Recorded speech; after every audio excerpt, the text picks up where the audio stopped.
నమస్కారం జీవన్ న్యూస్ కి స్వాగతం. హెడ్లైన్ చూద్దాం.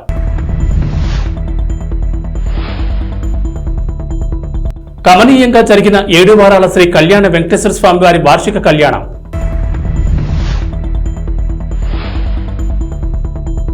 బీజేపీ 44వ ఆవిర్భావ దినోత్సవ వేడుకలు.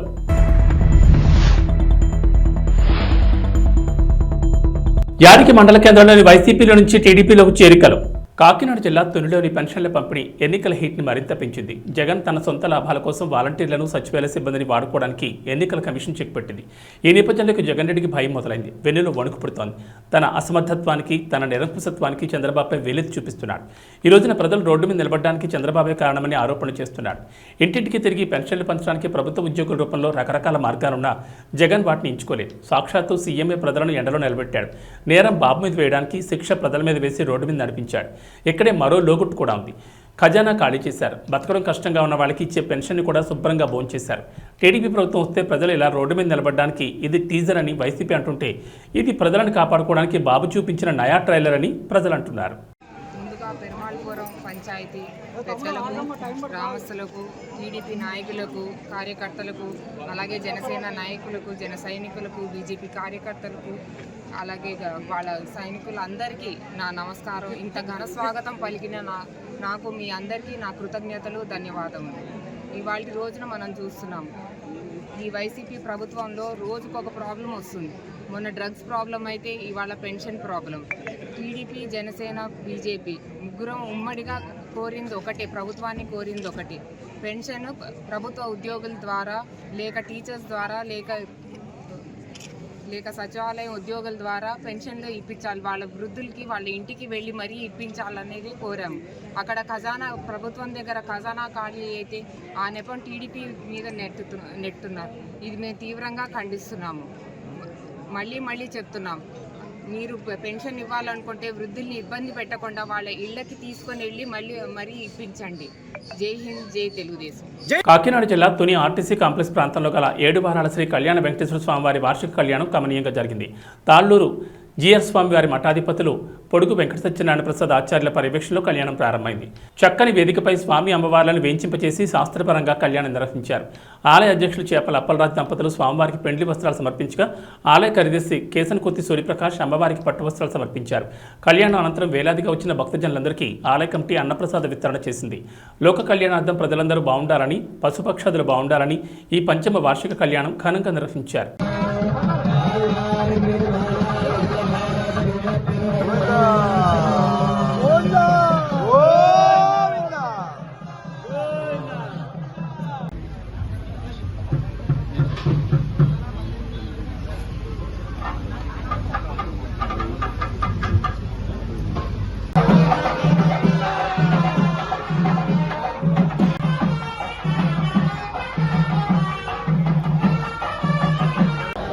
భగవతో వెంకటనాథాయ నమః. అంటే మనుషుల యొక్క వివాహం చేస్తే ఇక్కడంతా ఏం చేస్తాం, అబ్బాయికి అమ్మాయికి మధ్యలో తిరుగుతారు. కానీ ఇక్కడ మాత్రమే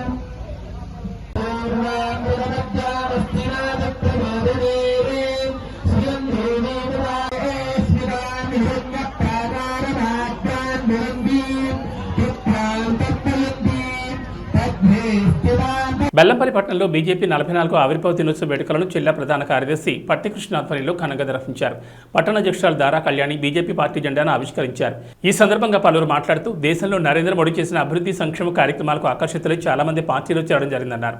రాబోయే లోక్సభ ఎన్నికల్లో పెద్దపల్లి పార్లమెంట్ అభ్యర్థి గోమాత శ్రీనివాస్ని అత్యధిక మెజార్టీతో గెలిపించుకోవాల్సిన బాధ్యత ప్రతి ఒక్క నాయకులు, కార్యకర్తలపై ఉందన్నారు.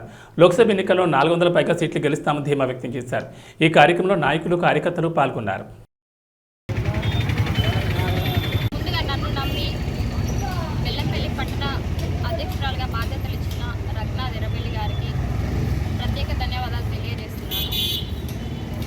జాతీయ పార్టీ పిలుపు మేరకు మన జిల్లా అధ్యక్షుడు రఘునాథ్ వీరబెల్లి గారి సూచన మేరకు సందర్భంగా బెల్లంపల్లి పట్టణంలో భారతీయ జనతా పార్టీ జెండా ఆవిష్కరణ కార్యక్రమం జరిగింది. మాతృ సంస్థ అయిన జనసంఘ్ 1982 శ్యామాప్రసాద్ ముఖర్జీ గారితో ఆరుబేం చెంది 1980లో భారతీయ జనతా పార్టీగా అంత్యోదయ అనే సిద్ధాంతం ఆధారంగా ఏదైతే కేంద్ర ఫలాలు అట్టడుగు వర్గాలకు చెందాలే ప్రతి ఒక్కరికి అనే ఉద్దేశంతో దేశం first, person next, party next, person last అనే సిద్ధాంతాన్ని ముందుకు తీసుకెళ్తూ ప్రపంచంలోనే భారతదేశం విశ్వగురువుగా అవ్వాలని ఒక సిద్ధాంతం పెట్టుకొని భారతీయ జనతా పార్టీ ఏర్పడడం జరిగింది. ఈరోజు భారతీయ జనతా పార్టీ ఒకప్పుడు 3 సీట్ల నుంచి 337 సీట్లకు ఎదగడం జరిగింది. ప్రపంచంలోనే అతిపెద్ద లార్జెస్ట్ పార్టీగా భారతీయ జనతా పార్టీ ఈరోజు భారతదేశంలో కొనసాగుతుంది. రానున్న ఎలక్షన్లో భారతీయ జనతా పార్టీ ఖచ్చితంగా 400 సీట్లు గెలుస్తుందని మేము నమ్ముతున్నాము. మేము సగర్వంగా చెప్పుకుంటున్నాము.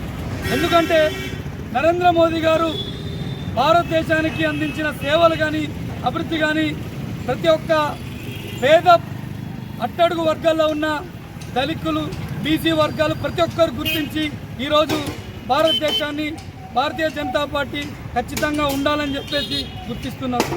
అలాగే మన పెద్దపల్లి పార్లమెంట్లో మా బీజేపీ అభ్యర్థి గోమాస శ్రీనివాస్ గారిని కూడా ఖచ్చితంగా భారీ మెజార్టీతోని గెలిపించుకొని పార్లమెంట్కి పంపిస్తారు. ఈరోజు నరేంద్ర మోదీ గారి అభివృద్ధి కార్యక్రమాల్ని చూసి మన మంచిర్యాల జిల్లా అధ్యక్షులు పోరాటాన్ని అలాగే పార్టీ అభివృద్ధిని చూసి చాలామంది పార్టీలో చేరడం జరుగుతుంది. అలాగే ఈరోజు బెల్లంపల్లి పట్టణంలో సుమారు ఒక 10 మంది ఈరోజు పార్టీ ఆవిర్భావం సందర్భంగా పార్టీలో జాయిన్ అవ్వడం జరిగింది. వాళ్ళందరికీ స్వాగతం తెలియజేస్తూ వాళ్ళు ఖచ్చితంగా పార్టీ కోసం పనిచేస్తారని ఆశిస్తూ సెలవు తీసుకుంటున్నాం. భారత్ మాతాకి. విద్య ద్వారా ఉన్నత శిఖరాలను అధిరోహించవచ్చునని మాజీ ఉప ప్రధాని బాబు జగజ్జీవన్ రామ్ నిరూపించారని దివి మార్కెట్ కమిటీ చైర్మన్ కొక్కిలిగడ్డ వీర వెంకటేశ్వర అన్నారు. చల్లపల్లి మండలంలోని రామానగరంలో జగజ్జీవన్ రామ్ జయంతి కార్యక్రమం నిర్వహించారు. రామానగరం ఎస్సీ కాలనీ యువత ఆధ్వర్యంలో నిర్వహించిన ఈ కార్యక్రమంలో జగజ్జీవన్ రామ్ విగ్రహానికి వెంకటేశ్వర పూలమాలతో నివాళులర్పించారు. అనంతరం కేక్ కట్ చేశారు. ఈ కార్యక్రమంలో నాయకులు పాల్గొన్నారు. ఇక్కడికి వచ్చినటువంటి మాదిగ జాతి బిడ్డలకు అలాగే మీడియా మిత్రులకు నా యొక్క ఉద్యమ నమస్కారాలు. కృష్ణమాదిగ గారి నాయకత్వంలో ఈరోజు బాబు జగజ్జీవన్ రావు గారి 117వ జయంతిని పురస్కరించుకుని ఈ రామనగరం అనే గ్రామంలో బాబు జగజ్జీవన్ రావు గారికి పూలమాలలు వేసి కేక్ కటింగ్ చేసి ఆయనని మా యొక్క ఆరాధ్య దైవంగా ఆరాధించుకోవడం జరిగింది. ప్రతి ఒక్క సంవత్సరం ఇలాగే జరుపుకుని ఆయన యొక్క అస్తిత్వాన్ని మేము కాపాడుకుని ఆయన మాకు చేసినటువంటి మేలుల్ని మేము గుర్తు చేసుకుంటూ ఆయనని పురస్కరించుకుంటూ ముందుకు వెళ్తామని కృష్ణా జిల్లా ఎంఆర్పిఎస్ కమిటీ తరఫున మనవి చేసుకుంటూ నాకు ఈ అవకాశం ఇచ్చినటువంటి ప్రతి ఒక్కరికి ధన్యవాదాలు. రామానగరంలో బాబు జగజ్జీవన్ రావు గారి జయంతి జరుపుకోవడం చాలా శుభపరిణామం. భారతదేశ చరిత్రలో ఆయన ఒక స్వర్ణ అధ్యాయము. ఆయన ప్రధానమంత్రి కావాల్సిన వాడు ఉప ప్రధానిగా చేయాల్సి వచ్చింది. ఆయన ఎంతో రాజనీతిజ్ఞుడు. రాజ్యాంగాన్ని బాబు సాహెబ్ గారు రాస్తే దాన్ని అమలుపరచడంలో బాబు జగజ్జీవన్ రావు గారి పాత్ర ఎంతైనా ఉంది. ఆయన ఏ పదవి చేసినా ఆ పదవికి వన్ని తీసుకొచ్చారు. ఎందుకంటే ఆయన విద్యా విధానం చూసుకుంటే చాలా కష్టపడి నిరుపేద కుటుంబం నుంచి ఉన్నత శిఖరాలకు ఎదిగాడంటే ఆయన గొప్ప చదువుకుని భారతదేశంలో మాది కులంలో అంత గొప్ప నాయకుడు అవడం ఆయన ఒక్కడికే చెల్లుబాటు అయింది. ఆయన చేస్తున్న గొప్ప గొప్ప కార్యక్రమాలు ఆయన ఎక్కడో బీహార్ రాష్ట్రంలో జన్మించి ఇప్పుడు ఇక్కడ మనం ఇంత దూరంలో ఉన్నా కూడా ఆయన్ని చేస్తున్నామంటే అంత గొప్ప స్వాతంత్ర సమరయోధుడు ఆయన. రైల్వే మంత్రిగా ఉన్నప్పుడు ఎస్సీ బోర్డులో ఒక్క రైల్వే ఎంప్లాయీ కూడా ఉండేవాడు కాదు. బోర్డులో ఉన్న వాళ్ళే వాళ్ళ కులస్తుల్ని రిక్రూట్మెంట్ చేసుకునేవాళ్ళు. ఆయన రైల్వే మంత్రిగా వచ్చిన తర్వాత ఎస్సీలు నియమించి 4వ తరగతి ఉద్యోగులుగా ఉన్న వాళ్ళని ప్రమోషన్ లేకుండా ఉండేది. క్యాంటీన్లో కూడా ఉండేవి కాదు ఆ రోజుల్లో. ఆయన ఎస్సీ కులస్తుల్ని ప్రమోషన్లు ఇచ్చి పై స్థాయికి తీసుకొచ్చిన గొప్ప మహానుభావుడు. మనం ఆయన అడుగుజాడల్లో నడవాలి. ఎందుకంటే మనం చదువులో చాలా వెనకబడి ఉన్నాము. ఇప్పుడు తరం వాళ్ళు కొద్దిగా చదువుకుంటున్నారు. చదువుకుని మంచి ఉన్నత పదవులకు వెళ్తేనే మనం సంఘంలో మంచి గుర్తింపు ఉంటుంది, మనం ప్రజాసేవ చేస్తాము. అంతేకాకుండా ఇప్పుడు మనం దేవరకోటలో కూడా మనం విగ్రహం ప్రతిష్ట చేసాము. అక్కడ క్రిస్టియన్పేటలో కూడా నేను చేశాను. మన వాళ్ళు ఎక్కడున్నా కూడా ఉన్నత శిఖరాలకు వెళ్ళాలని కోరుకుంటూ సెలవు తీసుకుంటాం. దివంగత మాజీ ఉప ప్రధాని జగజ్జీవన్ జయంతి కార్యక్రమాలను పండగ వాతావరణంలో నిర్వహించారు. గంటసాల మండల పరిధిలోని దేవరకోట గ్రామంలో జగజ్జీవన్ విగ్రహానికి గ్రామస్తులతో కలిసి దివి మార్కెట్ కమిటీ చైర్మన్ కొక్కిలిగడ్డ వీర వెంకటేశ్వరరావు పూలమాలతో నివాళులర్పించారు. ఈ కార్యక్రమంలో పలువురు పాల్గొన్నారు.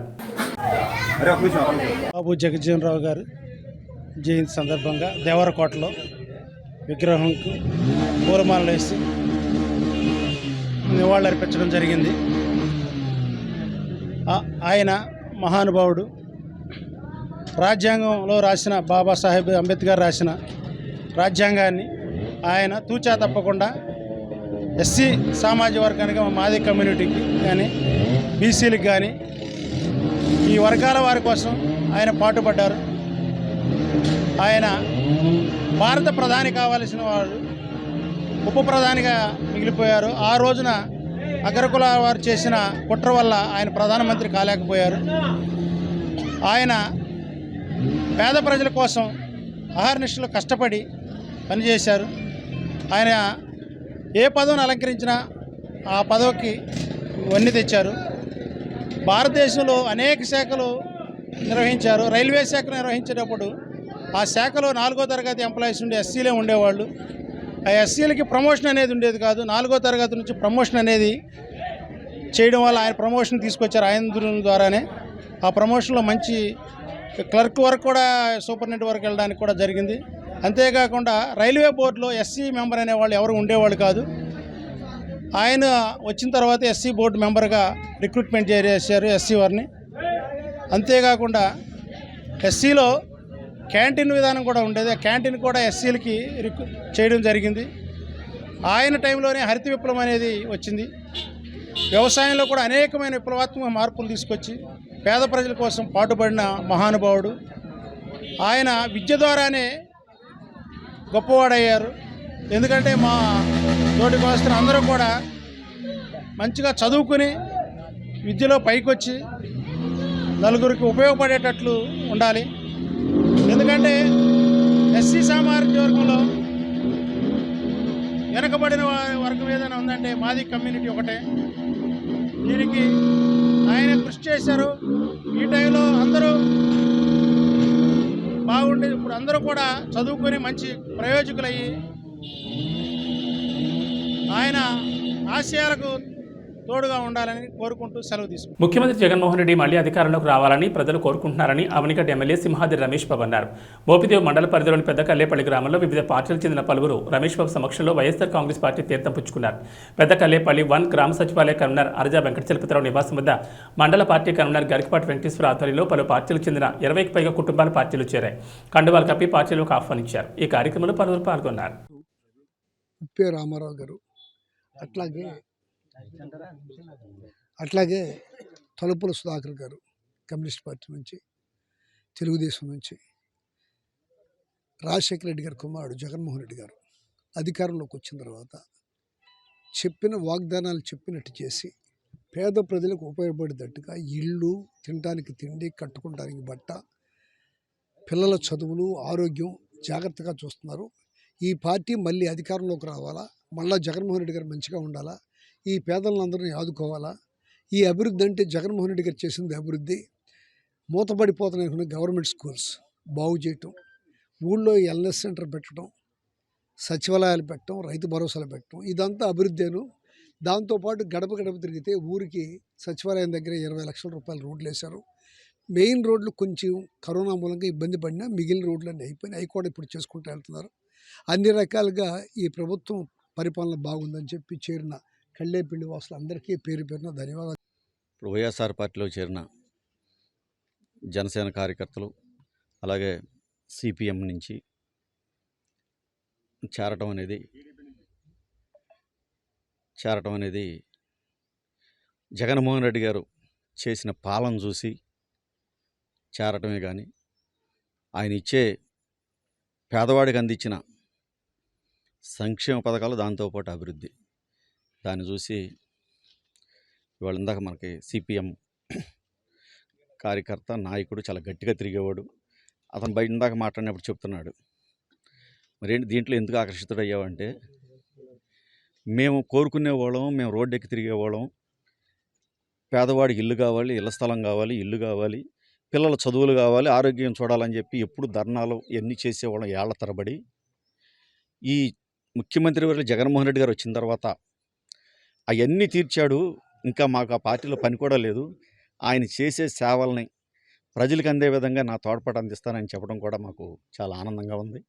ఇక్కడ మా శాసనసభ్యులు కమ్యూనిస్టువాది, దాంతో ఆయన మరింత బలం ఇంకా చేకూరుతుంది. ఇంకా కమ్యూనిస్టుల నుంచి వచ్చి జాయిన్ అవడం సిద్ధంగా ఉన్నారు. అదేవిధంగా జనసేన అవనిగడ్డ నియోజకవర్గం చూస్తూ ఉంటే జనసేన బలమైందని, అవసరమైతే పవన్ కళ్యాణ్ గారిని పోటీ చేద్దామని ఆశపడ్డాడు. కానీ నిజంగా ఆ పార్టీలో కష్టపడి పనిచేసి పార్టీ ఎంపీగా పోటీ చేసి అదేవిధంగా పార్టీ నడిపించుకుంటూ ఉండే వాళ్ళకి సీట్ ఇవ్వకుండా సడన్గా తెలుగుదేశంలోంచి ఇచ్చి సీటు కోసం వచ్చి జనసేనలో సీటు తీసుకున్న బుద్ధప్రసాద్ గారు వాళ్ళ రాజకీయం చూస్తుంటే వాళ్ళకేమో కానీ రాజకీయాలు ఉన్న మా అందరికీ సిగ్గుగా ఉందని చెప్పి మీ అందరికి తెలియజేస్తాం. మోపిదేవి మండలం పెద్దకళ్ళేపల్లి గ్రామంలో వైఎస్ జగన్మోహన్ రెడ్డి గారి పాలన చూసి ఇక్కడ ప్రజలు సుమారుగా 20 కుటుంబాలు వచ్చి వైఎస్ఆర్సీపీలో చేరటం, మా సింహాద్రి రమేష్ బాబు గారు కడవకుల నరసింహారావు సమక్షంలో వైఎస్ఆర్సీపీలో చేరి వారు చెప్తున్న విధానాలు చూస్తుంటే జగన్మోహన్ రెడ్డి గారు చెప్తున్నట్టుగా 175 నియోజకవర్గాల్లో వైఎస్ఆర్సీపీ గెలవడం అనేది చాలా చిన్న విషయంగా అనిపిస్తుంది. ఇక్కడ పెద్ద సంఖ్యలో అంటే సిపిఎం నుంచి కానీ టీడీపీ, జనసేన నుంచి అనేక కుటుంబాలు ఇంకా రాదలు రావడానికి మీ వెనక మేము ఉంటామని చెప్పడం చూస్తుంటే ఇక్కడ మా అందరికీ కూడా చాలా ఉత్సాహంగా ఉన్నది. ఇలాంటి పాలనని ఇంకా పెనమడం మేము చూడలేదు. పోరాటాల పట్టిమ చేసిన కమ్యూనిస్టులు చెప్పే విధానాన్ని చూస్తే ఆ రోజున మేము భూమి కోసం, విద్య కోసం, వైద్యం కోసం ఎన్నో పోరాటాలు చేసాం. అలాంటివన్నీ జగన్మోహన్ రెడ్డి గారు ఈ రోజున ఆయన అధికారంలోకి వచ్చి అడగకుండానే చేస్తున్నాడు. అలాంటి ఆయన పాలనలో ఉండడానికి ఇష్టపడుతున్నామని చెప్పి ఈ పార్టీలో చేరడం మా అందరికీ చాలా సంతోషకరంగా ఉంది. ఎందుకంటే సిపిఎం పార్టీ ఒకటి దాని ఉనికిని కోల్పోతున్న పరిస్థితి ఉంది. మా నియోజకవర్గంలో గతంలో ఎమ్మెల్యే గారు ఉన్నప్పుడు, రామయ్య గారు ఉన్నప్పుడు బాగా ఊపు మీద చేశాం. ఆ తర్వాత మమ్మల్ని నడిపించే నాయకుడు లేడు, మేము నడిచేందుకు సిద్ధంగానూ లేవు. ఇంకోటి ఏంటంటే జనసేనతో పొత్తు పెట్టుకున్నారంటే జనసేన బీజేపీతో, తెలుగుదేశంతో టైఅప్ అయింది. అలాగే ఇటు పక్కన మా వాళ్ళు ఏం చేశారు, సిపిఎం కలిసి కాంగ్రెస్తో టైఅప్ అయ్యారు. మాకు తప్పనిసరి పరిస్థితుల్లో ఓటేయాలంటే జనసేన ఒక్కటే కనపడుతున్నటువంటి పరిస్థితి ఉంది. ఈరోజు అది గెలుస్తుంది ఖచ్చితంగా. రాష్ట్రంలో మళ్ళీ అధికారంలో వచ్చేది వైఎస్ఆర్సీపీఏ. చాలా కాన్ఫిడెన్స్గా మేము చెప్తున్నాం. అదే ఈరోజు అందుకే వైఎస్ఆర్సీపీలో రమేష్ గారి సమక్షంలో, నరసింహారావు గారి సమక్షంలో చేరటం అనేది జరిగింది. ఈ రోజుకి నాకు పార్టీ సభ్యత్వం ఉంది.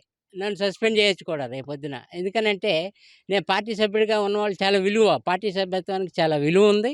పార్టీ సభ్యత్వంలో నేను ఆపేయమని చెప్పాను, డిసెంబర్కి ఆపేయమన్నా కూడా వాళ్ళు ఆపకుండా కంటిన్యూ చేశారు, నువ్వు ఉండాలి అని చెప్పి. అయినప్పటికీ నేను ఉండలేనని చెప్పి ఇప్పుడు వైఎస్ఆర్సీపీలో చేరుతూ ఈ నిర్ణయానికి నేను రావడం జరిగింది. రమేష్ గారికి, నరసింహారావు గారికి, ఇక్కడికి వచ్చిన కార్యకర్తలకి అందరికీ నేను హృదయపూర్వక ధన్యవాదాలు తెలియజేస్తూ, ప్రసిద్ధ పుణ్యక్షేత్రమైన మంత్రాలయం శ్రీ రాఘవేంద్ర స్వామి వారి మఠ ఆవరణలో పీఠాధిపతులు శ్రీ సుబుధేంద్ర తీర్థుల ఆశీస్సులతో భక్తులు ఇబ్బంది పడకుండా ఉండడానికి ఏకాదశి సందర్భంగా పలహారాలను తయారు చేశారు.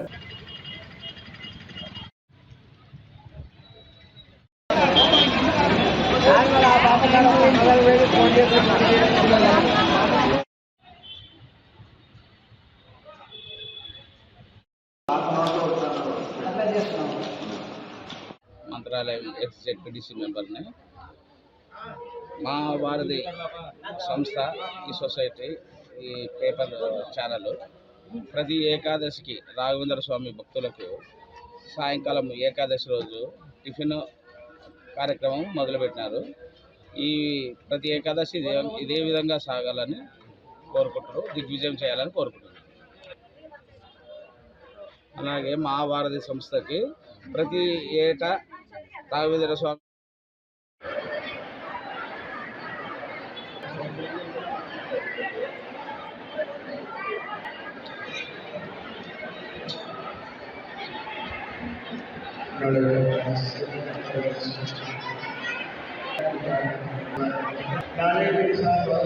ప్రకాశం జిల్లా ఎర్రగొండపాలెంలోని జామియా మసీద్ వద్ద రంజాన్ మాసం సందర్భంగా నమాజ్ అనంతరం ఎర్రగొండపాలెం నియోజకవర్గ టీడీపీ కూటమి ఎమ్మెల్యే గూడూరి ఎరిక్షన్ బాబు టీడీపీ సీనియర్ నాయకులు కరచాలనం చేశారు. ఈ కార్యక్రమంలో టీడీపీ, జనసేన, బీజేపీ నాయకులు, కార్యకర్తలు పాల్గొన్నారు.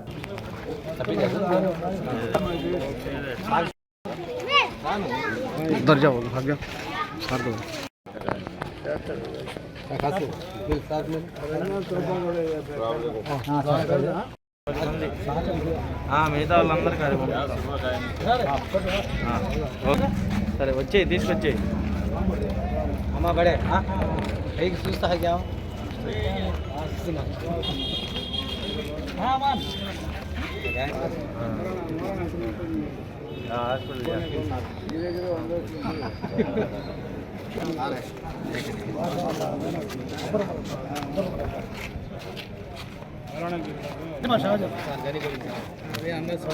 బడే ఫిరోజీ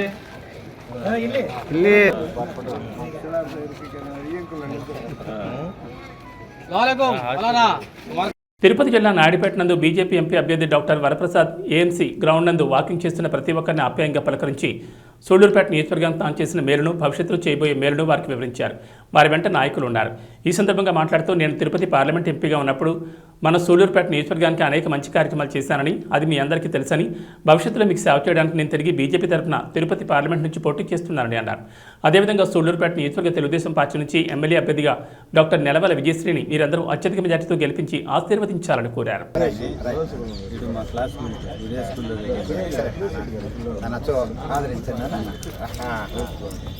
బాబు మీరు రండి, విద్యావంతులు మన ఇద్దరం కలిసి కూడా మీరు ప్రభుత్వ ఉద్యోగిగా, ప్రిన్సిపల్గా మా గవర్నమెంట్ కాలేజ్, మా గూడూరు గవర్నమెంట్ కాలేజీ మీరు ఎంతో అభివృద్ధి చేశారు. మీ ద్వారా కూడా సహకారంతో లేదు నాన్న, మీ సహకారంతో మేము చేశాం. ఎందుకంటే ప్రిన్సిపల్ అంటే హెడ్ దానికి.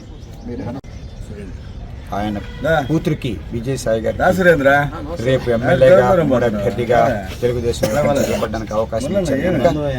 నన్ను తిరుపతి ఎంపీగా, ఆ బిడ్డని విజయసాయిని నాకు బిడ్డ సమానురాలు, వారిని సూళ్లూరుపేట నియోజకవర్గానికి ఎమ్మెల్యేగా, ఉమ్మడి అభ్యర్థిగా తెలుగుదేశం వైపు చేసి అక్కడ మోడీ గారిని ప్రధానమంత్రిగా, ఇక్కడ చంద్రబాబు నాయుడు గారిని ముఖ్యమంత్రిగా చేయమని చెప్పి కోరుతున్నా.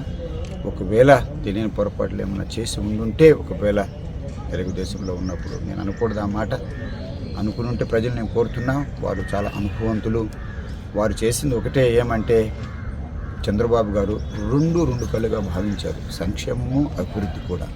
అనుభవంతుడు కనుక కేంద్ర ప్రభుత్వం నుంచి కూడా ఇప్పుడు మేము తీసుకొస్తాము. అలాగే ఇక్కడ నుంచి ప్రపోజల్స్ వెళ్ళవలసినవి చాలా ఉన్నాయి. తీర ప్రాంతాల్లో ఎన్నో అభివృద్ధి చేయవలసినవి ఉన్నాయి. పులికాట్లేకులో ముఖద్వారాలు ఓపెన్ చేయవలసిన అవసరం ఉంది. ఆ రోజుల్లో నేను ప్రతిపక్షంలో ఉన్న అవకాశం లేదు. ఇప్పుడు తప్పనిసరిగా మోడీ ప్రభుత్వం, బీజేపీ ప్రభుత్వం, కేంద్ర ప్రభుత్వంలో వస్తుంది. ఇక్కడ మమ్మల్ని గెలిపిస్తే ఇక్కడ ఎమ్మెల్యే అభ్యర్థులు కూడా చాలా ఎన్డీఏ అభ్యర్థులను తప్పనిసరిగా గెలిపించండి. మేము పనిచేయాలంటే అలా రాష్ట్ర ప్రభుత్వం కూడా మాకు అండగా ఉండాలి. అన్ని ప్రపోజల్స్ అక్కడి నుంచే వెళ్ళాలి. సో అందుకే ప్రజలకి భోజనాలు కావాలి, సంక్షేమ పథకాలు వద్దని ఎవరు అంటలేదు. ఆ సంక్షేమ పథకాలు పెట్టాను కదగా కనుక రాష్ట్ర సంపద పెట్టి మళ్ళీ రాష్ట్ర సంపద ప్రజలకు ఇచ్చేసిన తర్వాత నేను చేసుకున్నానండి. ఎవరు తాతగారు సొత్తు ఎవరు పెట్టలేదయ్యా. అక్కడ ప్రజల సొమ్ము తీసుకొచ్చి పెట్టారు. ఆయనేమో అదే డబ్బులు, అదే 2 లక్షల కోట్లు ఉంటాయి ఎవరికైనా కూడా. చంద్రబాబు గారు ఏం చేశారంటే చక్కగా ఆలోచనతో, అనుభవంతో సగం సంక్షేమ పథకాలు పెట్టారు, మిగిలిన సగం అభివృద్ధికి పెట్టారు. మీరేం చేస్తున్నారు? బీసీలు, ఎస్సీలని ఒక ఓట్ బ్యాంక్ లాగా తయారు చేయడానికి అని చెప్పేసి అలా అని చెప్పి తెలియజేస్తున్నాను. ఆదరించండి, ఎన్డీఏ ఉమ్మడి అభ్యర్థుల్ని ఆదరించమని చెప్పి. ఇవి బులెటిన్ విశేషాలు. నమస్కారం.